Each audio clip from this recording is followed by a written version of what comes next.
दोस्तों, ये कोई फिल्म कहानी नहीं, ये है एक सच्ची घटना। इंदौर के नामी ट्रांसपोर्ट कारोबारी राजा रघुवंशी अपनी पत्नी के साथ हनीमून पर शिलोंग गए थे, लेकिन लौटकर आए सिर्फ उनकी लाश की खबर।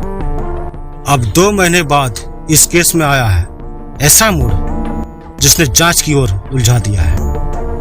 मुख्य आरोपी सोनम रघुवंशी ने जेल से चिट्ठी भेजी है अपने पिता भाई अब एक गुजरात के रहस्यमय शख्स से मिलने की मांग के साथ। आखिर कौन है तीसरा नाम? क्या ये सिर्फ एक हत्या थी या इसके पीछे एक गहरी साजिश?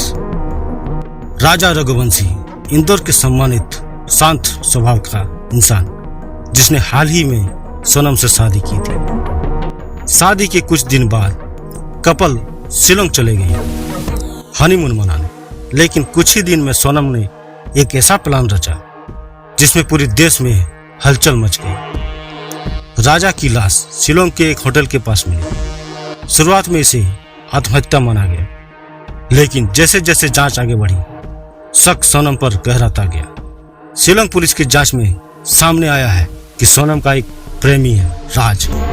सिर्फ वही नहीं बल्कि उसके साथ 3 और दोस्त भी इस पूरे प्लान में शामिल। सभी को गिरफ्तार कर लिया गया। पूरे देश में यह केस चर्चा में आ गया है, लेकिन अब 2 महीने बाद इस केस में एक नई गुत्थी सामने आई है। जेल में बंद सोनम रघुवंशी ने अपने पहले पिता देवी सिंह और भाई गोविंद सिंह से मिलने की इजाजत मांगी। अब उसने एक नई मांग रखी, गुजरात में रहने वाली एक व्यक्ति से मिलने की। सूत्रों के अनुसार यह व्यक्ति उसका बिजनेस पार्टनर हो सकता है या फिर वो इंसान जिसने पूरी साजिश को अंजाम तक पहुंचाने में मदद की। लेकिन सबसे बड़ा सवाल, क्या सोनम के पास अब डर बैठ गया है? क्या वह सच्चाई छुपा नहीं पा रही है या फिर यह व्यक्ति भी इस हत्या की योजना का हिस्सा था?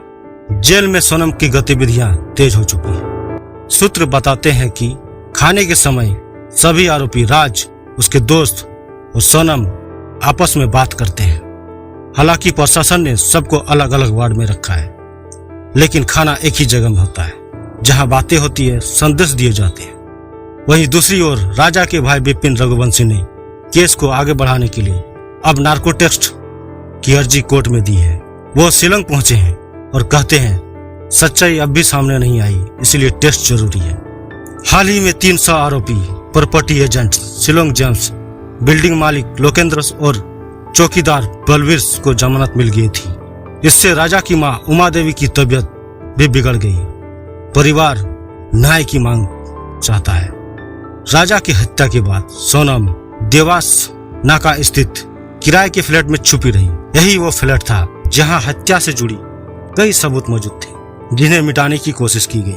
शिलोंग पुलिस ने इसके लिए तीनों 100 आरोपियों को गिरफ्तार किया है, लेकिन अब वो जमानत पर है। क्या सब प्री प्लान हत्या थी? क्या सोनम अकेली नहीं थी बल्कि उसे अंजाम देने वाला और लोग हैं? दोस्तों, सबसे बड़ा सवाल, कौन है तीसरा आदमी? क्या सोनम डर के कारण अब सच बोलना चाहती है या फिर नया नाम जोड़कर सिर्फ केस को उलझाने की कोशिश है? क्या इस हत्याकांड की असली वजह अभी तक छिपी हुई है या फिर जल्द ही सामने आने वाली है सच्चाई जो सबको चौंका देगी? दोस्तों, इस केस की हर परत को जानने के लिए सब्सक्राइब कीजिए हमारे चैनल को अंदर का सच और बेल आइकन दबाएं ताकि अगली अपडेट मिस ना हो। तब तक के लिए सुरक्षित रहें। जय हिंद।